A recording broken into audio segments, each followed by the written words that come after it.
जगह जगह ये हो गया कि कोई आहार नहीं देता है तो वहां कमेटी कहती है कि आहारदान की रसीद कटवा दो। तो जगह जगह लोग आहारदान की रसीद कटवा कर अपने आप को धन्य मानते हैं कि हमने तो आहारदान की रसीद के आहार देने का पुण्य कर लिया। तो ये उचित है या अनुचित है? सर्वथा अनुचित है। आहार दान की कभी रसीद नहीं काटना चाहिए, कमेटी को भी नहीं कटवाना चाहिए। कमेटी को भी सोचना चाहिए आहार दान की जब रसीद कट रही है, समझ लेना इस समाज का, इस देश का, इस काल का दुर्भाग्य आ गया है कि साधुओं को आहार के लिए चंदा इकट्ठा करना पड़ रहा है।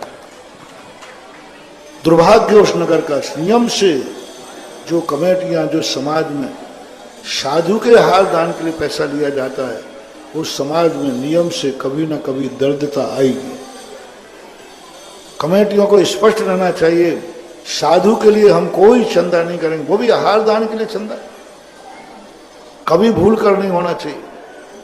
एक बाप के लिए बेटा चंदा इकट्ठा कर रहा है, एक गुरु के आहार के लिए चंदा इकट्ठा किया जा रहा है, ये समाज का सबसे बड़ा दुर्भाग्य है। और जो साधु को आहार दान के निमित्त से चंदा देता है, वह भिखारी को दान दे रहा है, इतना पाप और लगेगा।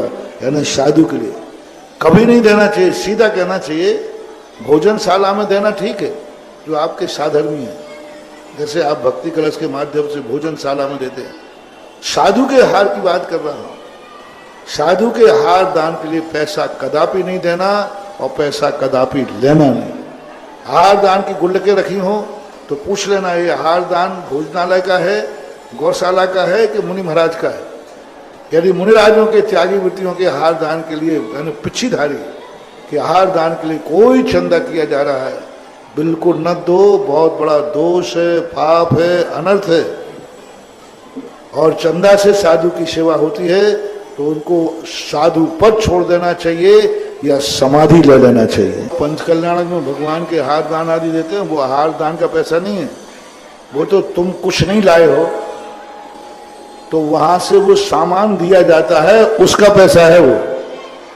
जैसे आपने कहा हम यहाँ चौका लगाना चाहते तो कमेटी ने तुम्हें बर्तन की व्यवस्था कर दी, चूल्हे की व्यवस्था कर दी, और तुमने कहा साहब मुझे आटा और चाहिए तो आटा की कर दी, सब्जी चाहिए तो सब्जी कर दी। और उसके बदले में जो तुमसे पैसा लिया, ये दान में नहीं है, ये तो तुम्हारी व्यवस्था सुविधा है कि भाई ठीक है आप बाहर से आए हैं, हम यहाँ सब चीजें रख लेते हैं, वो पैसा दे दिए। जैसे आपने अभी रक्षाबंधन पर, ये श्रीफल तुम्हारे ही कहलाएंगे, कमेटी ने तो मंगा करके तुम्हें व्यवस्था कर दी। सामान के बदले यदि तुम्हारे लिया जा रहा है तो वो दान में नहीं है। दान देकर के फ्री मत हो जाओ, ये ध्यान रखो। गुरुदेव, आपने प्रवचन में कहा था कि आहार दान में पैसे नहीं देना चाहिए, आहार दान में पैसे देने वालों को पाप लगता है। तो हमारे यहाँ कोई पूछ रहे हैं कि शास्त्र में कहाँ लिखा है कि पाप लगता है? आप तो उनके भक्त हो इसलिए आप ऐसे कहते हो, आपकी तो व्यवस्था हो जाती है आपके महाराजों की, लेकिन जिन साधुओं की व्यवस्था नहीं होती उनके लिए क्या करें? भोजन दान और आहार दान में पैसा नहीं लिखा है, आहार दिया जाता है, आहार की रसीद नहीं करती है।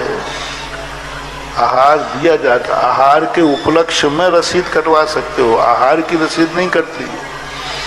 कहीं भी शास्त्रों में, पूरे शास्त्रों में ये लिखा है, उद्दिष्ट का त्याग, मूलाचार में उनको बता दो, मूलाचार में श्राप का, सभी जितने शास्त्र हैं सब में लिखा है। 46 दोषों के अंतर्गत आता है। दूसरों से लेकर के चंदा इकट्ठा करके लेकर के आहार देना, और उनकी आहार दान की रसीद, आहार दान के उपलक्ष्य में कोई दान देता है वो तो रसीद ठीक है। आहार दान की खुशी में हमने एक कमरा बोल दिया, आहार दान की खुशी में हमने इतने लाभ, वो तो ठीक है। आहार दान की रसीद कटना ये महान महान दोष है। दोषों में, शास्त्रों में सभी जगह लिखा है। किसी वस्तु के कोई यहाँ तक लिखा, दूसरे की वस्तु लेकर के और फिर दान देना, लेकर के दान देना, दूसरे की वस्तु लेकर दान देना, वो भी दोष लिखा है। अब आप 46 दोष पढ़िए, उद्गम उत्पादन दोषों में आगम में आया है, उनको पढ़ा दीजिए कि आप 46 दोष को पढ़ लें तो फिर हो जाए। और मैं तो कहता हूँ कि साधुओं को क्यों तुम लोगों के पास का कम हो गया कि चंदा इकट्ठा करना पड़े? क्यों क्यों करना पड़ा? नहीं देना चाहिए, ठीक है, जो माने या ना माने। मैं अपने भक्तों से सदा कहता हूँ कि मेरा उपदेश हमारे भक्तों को है, तो हे भक्त लोगों, दूसरों को मत समझाओ, मेरी बात तुम समझ जाओ। उनको क्यों समझा रहे हो? जो कहते हैं कि तुम्हारे महाराज ने कहा तो हाँ भैया, हमारे महाराज ने कहा तो हम मानेंगे, तुम्हारे महाराज ने नहीं कहा तो तुम मत मानो। किसी को मनाओ मत बात को।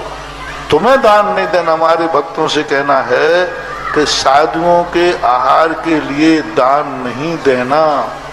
साधु को आहार देने के उपलक्ष्य में करोड़ों दान दे देना, लेकिन आहार मेरे दान, आहार साधु के आहार दान भक्तों से। मैंने तो इसलिए बार बार कहता हूँ, मेरे जो निर्देश उपदेश हैं, जैसे आप लोग अपनी खुद की कमाई अपने बेटे को देते हो, मेरे प्रवचन भी मेरी कमाई है, मैं अपने भक्तों को ही देता हूँ। इसलिए उनको मत सुनाओ, उनको मत कहो, उनको जो करना है उनसे कहो भैया ठीक है, आप तो खूब यही दान देना, चौके लगाना बंद करो और आहार दान की रसीदें कटवाओ, आप भी खाओ और आपके महाराज भी खाएं। जय हो गुरुदेव की। हमारे भक्तों से कहना है कि नहीं, तुम खुद आहार दो, आहार की प्रेरणा दो, लेकिन आहार दान के उपलक्ष्य में रसीद मत कटाओ, आहार दान की और देना ही नहीं है, ये निश्चित मान के चलो। अब रही बात त्यागी वृत्तियों के, आप उन पिछीधारी की बात कह रहा हूँ। त्यागी वृत्तियों के, ब्रह्मचारियों के आश्रम में, इनमें देने में कोई बाधा नहीं है, क्योंकि वे गृहस्थ ही कहलाते हैं। पिछीधारी के लिए मात्र व्यवस्था है, इसलिए ऐसा करें।